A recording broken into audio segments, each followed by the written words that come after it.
స్థానిక సంస్థల ఎన్నికల్లో శాసనమండలికి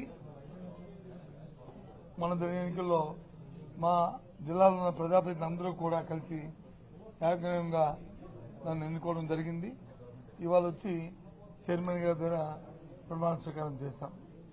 ఆ నేపథ్యంలో మా జిల్లాకు సంబంధించిన మా పెద్దలందరూ కూడా ఇవాళ నాతో పాటు ఇక్కడ వచ్చినందుకు వాళ్ళందరికీ కూడా పేరు పేరున, అలాగే వారితో పాటు ఇక్కడ మా ఇంతకుముందు నా సహచరులుగా నాతో పాటు పార్టీలో పనిచేసిన పెద్దలు, ఇప్పుడు శాసనమండలి సభ్యులుగా ఉంటున్న పెద్దలు కూడా మరి నాతో పాటు ఇచ్చేసిన వీరందరికీ కూడా పేరు పేరున కృతజ్ఞతలు తెలియజేసుకుంటున్నా.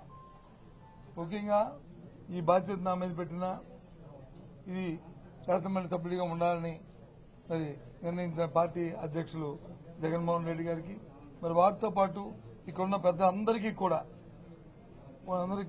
మళ్లీ ఒకసారి నేను మనస్ఫూర్తిగా వాళ్ళకి కృతజ్ఞతలు తెలియజేస్తూ, తప్పకుండా వారి మనసులో ఏముందో వాళ్ళు ఏదైతే కోరుకుని కార్యక్రమం చేయాలని కోరారో దాని అంతటినీ కూడా మరి నేను నిర్వర్తిస్తానని చెప్పి చేస్తానని చెప్పి మనస్ఫూర్తిగా వాళ్ళకి మాటిస్తున్నాను. ఈ నేపథ్యంలో అది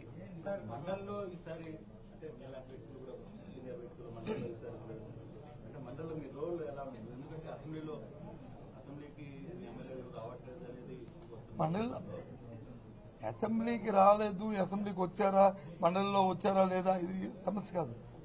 ఏదైతే ప్రజల తరఫున మా పార్టీ బాధ్యతాయుతంగా ఈ అంశాలు అయితే ప్రజలకి దానివల్ల మంచి జరిగి మేలు జరుగుతుందో, ఏదైతే ప్రభుత్వాలు వచ్చి ప్రజలకు ఇచ్చిన మాటలు వాగ్దానాలు ఉన్నాయో అవి నెరవేర్చాలనేది తప్పకుండా నెరవేర్చి ప్రజలకు మేలు జరగాలనేది మా తాలూకా అభిప్రాయం.